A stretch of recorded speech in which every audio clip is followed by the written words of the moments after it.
शंससि पुनर्योगं च संशसि यच्छ्रेयतयोरेकम् यच्छ्रेयतयोरेकं तन्मे ब्रूहि सुनिश्चितम् तन्मे ब्रूहि सुनिश्चितम् संन्यासं कर्मणां कृष्ण पुनर्योगं च शंससि संन्यासं कर्मणां कृष्ण पुनर्योगं च संशसि यच्छ्रेयतयोरेकम् तन्मे ब्रूहि सुनिश्चितम् यच्छ्रेयतयोरेकं तन्मे ब्रूहि सुनिश्चितम् संन्यासं कर्मणां कृष्ण पुनः योगं च शंससि यत् श्रेयः एतयोः एकं तत् मे ब्रूहि सुनिश्चितम्। अर्जुनः उवाच अर्जुन म्हणाला, काय म्हणाला अर्जुन? बघा, कृष्णा, हे कृष्णा, कर्मणां संन्यासं च पुनः योगं शंससि. हरे कृष्णा, तू कर्माचा संन्यास सांगितला की नाही पाठीमागे? कर्माचा संन्यास सांगितलास च आणि पुन्हा योगम शंससि, पुन्हा योगाचं मी काय करतो? प्रशंसा करतोस. म्हणजे कर्माचा संन्यास पण सांगतो आणि कर्मयोगाची प्रशंसा करतो. म्हणजे बघा, म्हणजे इथं कर्मयोग शब्दाचा अर्थ, योग शब्दाचा अर्थ कर्मयोग, कर्माचा अनुष्ठान. म्हणजे कर्माचा संन्यास म्हणजे त्याग, तोही सांगतोस. आणि पुन्हा योग, योग म्हणजे कर्माचं अनुष्ठान, ते पण सांगतोस. समजते का? असं म्हणजे हे डबल डबल यायला ना, विरुद्ध कर्माचा त्याग, कर्माचं अनुष्ठान. बघा अजून एकदा, कृष्ण कर्मणां संन्यासं च पुनः योगं शंससि. हे कृष्णा, कर्माचा संन्यास आणि पुन्हा कर्माचं अनुष्ठान. योग म्हणजे कर्माचं अनुष्ठान, शंससि म्हणजे सांगतोस. परंतु एतयोः यत् एकं श्रेयः, एतयोः या दोन्हीमध्ये, एतयोः म्हणजे काय? या दोन्हीमध्ये कर्माचा त्याग आणि कर्माचा अनुष्ठान, या दोन्हीमध्ये यत् एकं श्रेयः, जे एक कल्याणकारक असेल, तर ते मे सुनिश्चितम ब्रूहि, ते मला तू काय कर? निश्चित अशा प्रकारचं सांग किंवा निश्चयानं सांग. आलं? अजून एकदा सांगू. कृष्ण कर्मणां संन्यासं च पुनः योगं शंससि. हे कृष्णा, कर्माचा संन्यास म्हणजे कर्माचा त्याग आणि पुन्हा कर्माचा अनुष्ठान. शंससि म्हणजे सांगतोस. एतयोः यत् एकं श्रेयः, या दोन्हीमध्ये जे एक कल्याणकारक असेल, तर मे सुनिश्चितं ब्रूहि, ते मला तू निश्चयानं काय कर? सांग किंवा निश्चित अशा प्रकारचं सांग. आलं?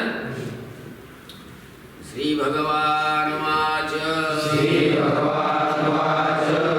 संन्यास कर्मयोगश्च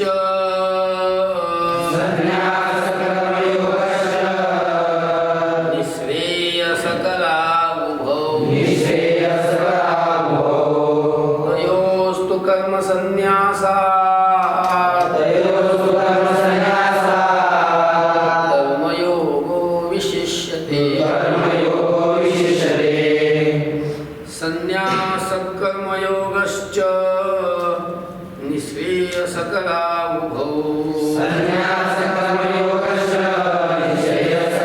उभौ. तयोस्तु कर्म संन्यासात् कर्मयोगो विशिष्यते.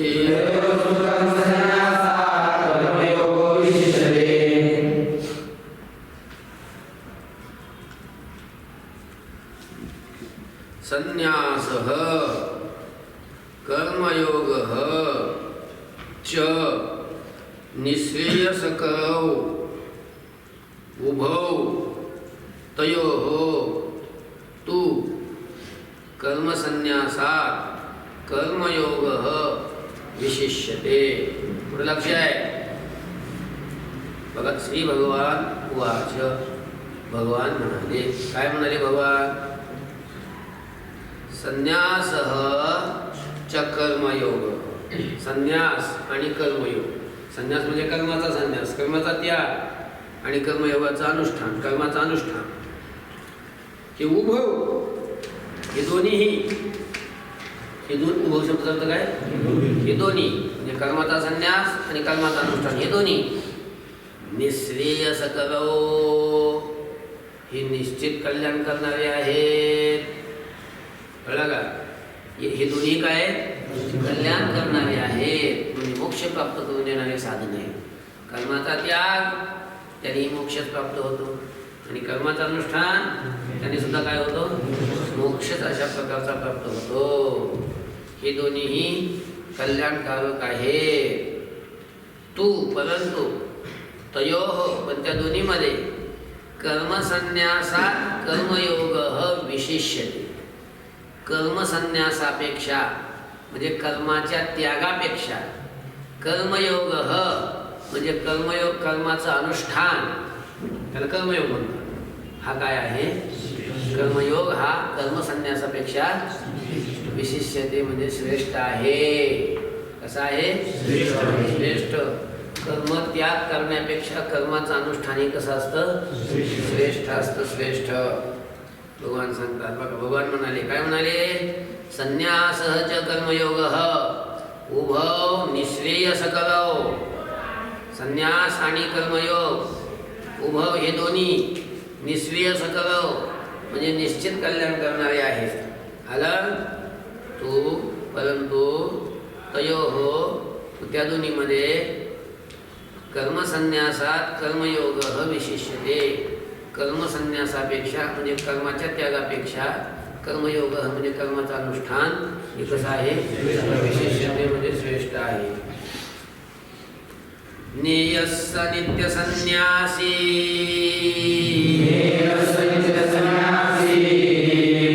न द्वेष्टि न काङ्क्षति निर्द्वन्द्वो हि महाबाहो बन्धात् प्रमुच्यते. ज्ञेयस्स नित्यसन्न्यासी यो न द्वेष्टि न काङ्क्षति निर्द्वन्द्वो हि महाबाहो सुखं बन्धात् प्रमुच्यते.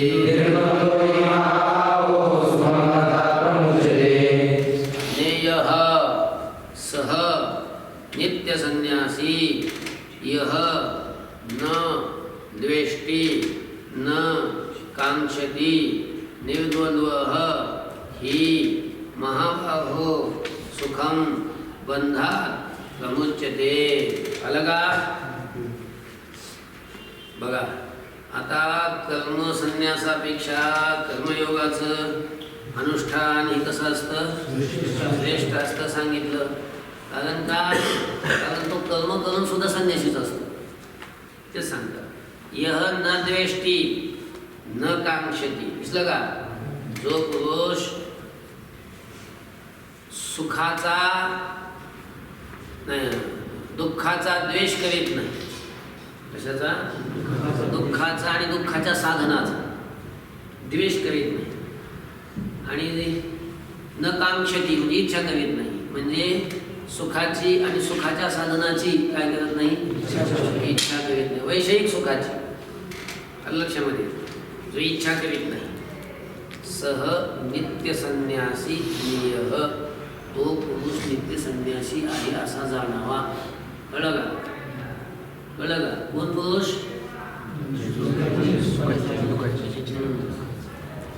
जो द्वेष करीत नाही आणि इच्छा करीत नाही. हा त्याचा अर्थ सगळं शब्दशः. मग मनुष्य द्वेष कायचा करत असतो? ज्याच्यापासून आपलं दुःख होतं त्याचं काय करत असतो? म्हणजे दुःखाचं जे साधन आहे त्या साधनाचा तो द्वेष करीत नाही. आणि मनुष्य अपेक्षा कशी करत असतो, ते सुखाचं साधन आहे त्याच्यापासून आपल्याला सुख भेटतं असं वाटतं आपल्याला, त्याची काय करत असतो आपण, इच्छा करत असतो. म्हणजे सुखाच्या साधनाची इच्छा करत असतो.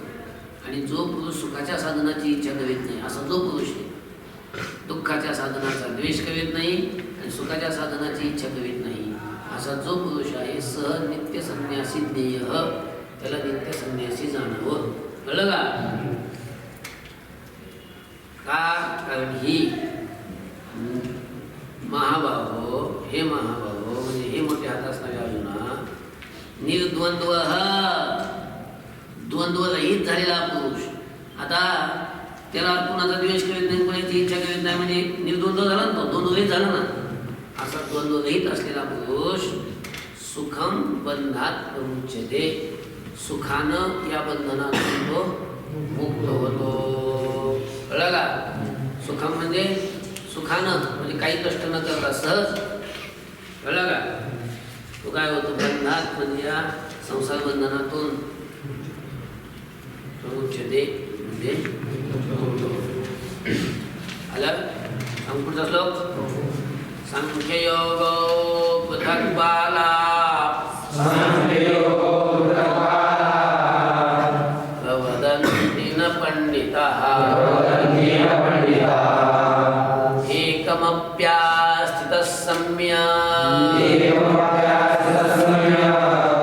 उभयो विन्दते फलम्. सांख्ययोगो पृथक् बाला प्रवदन्ति न पंडिताः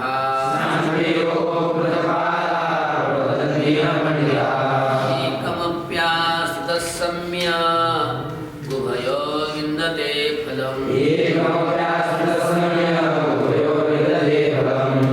सांख्ययोगो पृथक् बालाः प्रवदन्ति न पंडिताः एकम् अपि आस्थितः सम्यक् उभयोः विन्दते फलम्. आलं का? बघा, बालाः, बालाः म्हणजे अज्ञानी मनुष्य. कसले मनुष्य? अज्ञानी, ज्यांना शास्त्राचे संस्कार नाहीत असे अज्ञानी लोक, त्यांना म्हणतात बाला. हे काय म्हणतात? सांख्य योग पृथक् प्रवदन्ति. बघा, सांख्य शब्दाचा अर्थ कर्माचा त्याग, त्याला सांख्य म्हणतात. त्याला काय म्हणतात? आणि योग शब्दाचा अर्थ काय? कर्माचा अनुष्ठान, म्हणजे सांख्य योग. आता दोघं जण झाले, पण द्विवचन आले. सांख्य म्हणजे त्याग, कर्माचा त्याग, आणि योग म्हणजे कर्माचा अनुष्ठान. असे हे सांख्य योग म्हणजे कर्माचा त्याग आणि कर्माचा अनुष्ठान यांना पृथक् प्रवदन्ति, हे वेगवेगळे आहेत, पृथक आहेत असं ते सांगतात. कोण? बाला. बाला हा सांख्य योग पृथक् प्रवदन्ति, म्हणजे अज्ञानी लोक सांख्य आणि योगाला, म्हणजे कर्माच्या त्यागाला आणि योगाच्या म्हणजे कर्माच्या अनुष्ठानाला हे वेगवेगळं म्हणून सांगतात. काय सांगतात? पृथक् प्रवदन्ति म्हणजे पृथक पृथक रूपानं सांगतात. कोण? बाला. पंडित आहात ना, पंडित लोक तसं सांगत नाही. तसं म्हणजे कसं? सांख्याला आणि योगाला पृथक सांगत नाही.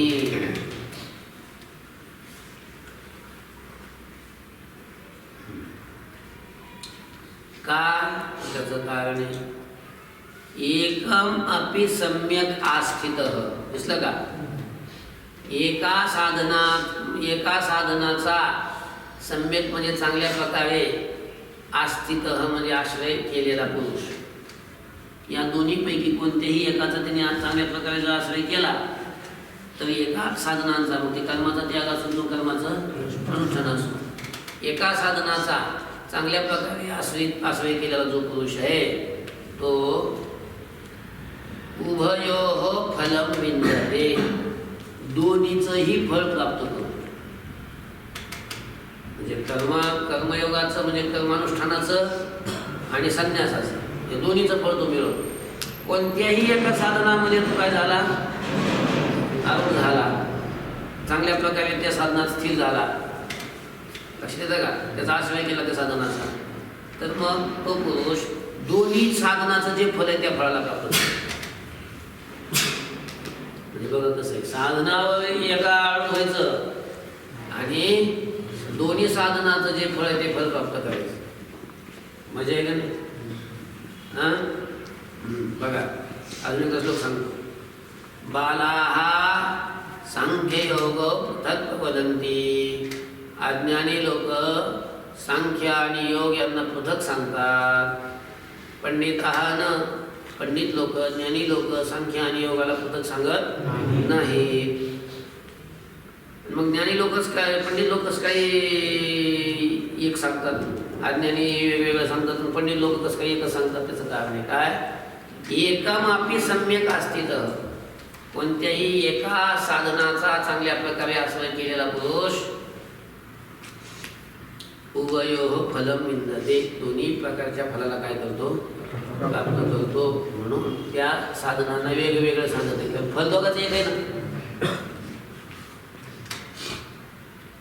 दोन्ही प्रकारचं फल त्याला प्राप्त होते. दोन्ही प्रकारचं फल प्राप्त होते म्हणजे कर्मयोगाचं जे साधन आहे तेच कर्म त्यागच पण काय, कर्मयोगाच्या अनुष्ठानाने जे फल प्राप्त होते तेच त्यागाने प्राप्त होते. मग आता दोन्हीचं फल एक असल्यामुळे कोणत्या वेगळ्या साधनामध्ये प्राप्त बसल्यावर किंवा आवड झाल्यावर त्याला जे फल प्राप्त, दोन्हीच फल प्राप्त नाही होणार. अहो एक आगीन गाडी निघाली पंढरपूर आणि एक एस टी निघाली. आता एस टी लांबी रोडने जाते, नागिन गाडी रेल्वे पटडीनं जाते, हे की नाही. पण रेल्वे लांबून जातेच घेऊन, थोडा वेळ लागते तिला. आणि एस टी काय लगे 2-4 तासात लगे पंढरपूर जाते का नाही. लवकर कोणत्यानं जात आहे, एस टी बसल्या कुठं जाणार आहे, आणि वेळेत बसल्या कुठं जाणार आहे, पंढरपूरला जाणार आहे. मग कशात बसल्यावर पंढरपूरला जाईल. मग समजा एस टीत बसला, मग त्याला रेल्वेत बसल्यावर जे फल प्राप्त होते ते फल प्राप्त नाही होणार का. हां रेल्वेत बसलं काय फल आहे, पंढरपूरला जाणार आहे का नाही. मग ते फलाला एस टीत बसले नाही मिळत का. आणि समजा एखाद्या रेल्वेत बसला, त्याला एस टीत बसणारे जे फल मिळते मिळणार नाही का. कारण एस टीत बसणारे काय फल आहे, पंढरपूरच मिळते, पंढरपूर प्राप्त होते ना. तसं कर्मयोग आणि म्हणजे कर्मयोग म्हणजे कर्माचं अनुष्ठान आणि कर्माचा त्याग या दोन्ही साधनापैकी कोणत्याही एका साधनाचा ज्या पुरुषानं चांगला आश्रय केला त्या पुरुषाला किंवा तो पुरुष ते दोन्ही प्रकारची फलं काय करतो, प्राप्त करतो. कसं त्याचं स्पष्टीकरण आता पुढच्या श्लोकात सांगतात. यत् सांख्ये प्राप्यते स्थानम्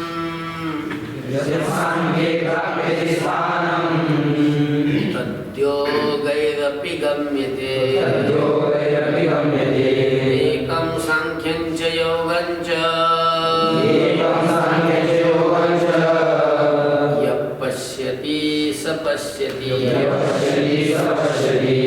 यत् सांख्ये प्राप्यते स्थानं तद्योगैरपि गम्यते.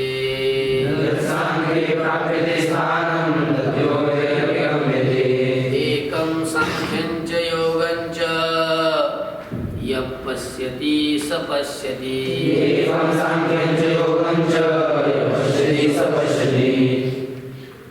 यत् सांख्यैः प्राप्यते स्थानं तत् योगैः अपि गम्यते.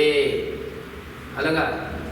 एकं सांख्यं च योगं च यः पश्यति सः पश्यति. आलं का.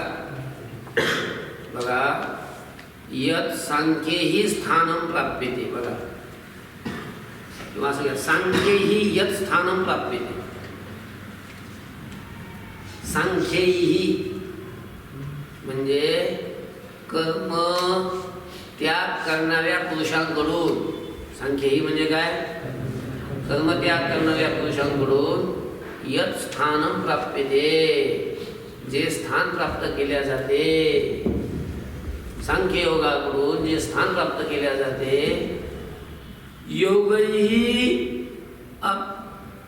योगही अपि तद्गम्यते. लक्षामध्ये योग योग योग करणाऱ्याकडून सुद्धा, म्हणजे कर्माचं अनुष्ठान करणाऱ्याकडून सुद्धा तद्गम्यते, तेच काय होतं, प्राप्त केल्या जातं. म्हणून एक सांख्यम च योगम यह एकम पश्यति. कळलं? यह घ्या, म्हणजे जो पुरुष सांख्याला आणि योगाला एकम पश्यती, हे एकच आहेत असं पाहतो, सह पश्यती, तोच यथार्थ पाहतो. म्हणजे सांख्य आणि हे योग हे स्वरूपाने वेगवेगळे आहेत, त्यांचं स्वरूप काय वेगवेगळं आहे, पण त्यांचं फल काय आहे, एक आहे. आणि फल एक असल्यामुळं त्या सांख्याला आणि योगाला जो एक पाहतो, सहपश्यती, म्हणजे तोच खरे यथार्थ पाहतो. अजून एकदा पाहतो. सांख्येहि यत् स्थानं प्राप्यते, सांख्याकडून जे स्थान प्राप्त केल्या जाते, तत् ते स्थान योगैहि अपि गम्यते, योग्याकडून सुद्धा काय ते प्राप्त केल्या जाते. म्हणून सांख्य यह घ्यावं, यह म्हणजे जो पुरुष सांख्यम च योगम, सांख्यंच योगंच, सांख्याला आणि योगाला एकम पश्यती, एक रूपानं पाहतो, सह पश्यती, तोच खरं यथार्थ पाहतो. पाहतो म्हणजे जाणतो, पाहणे म्हणजे जाणणे. ओम शांती शांती शांती.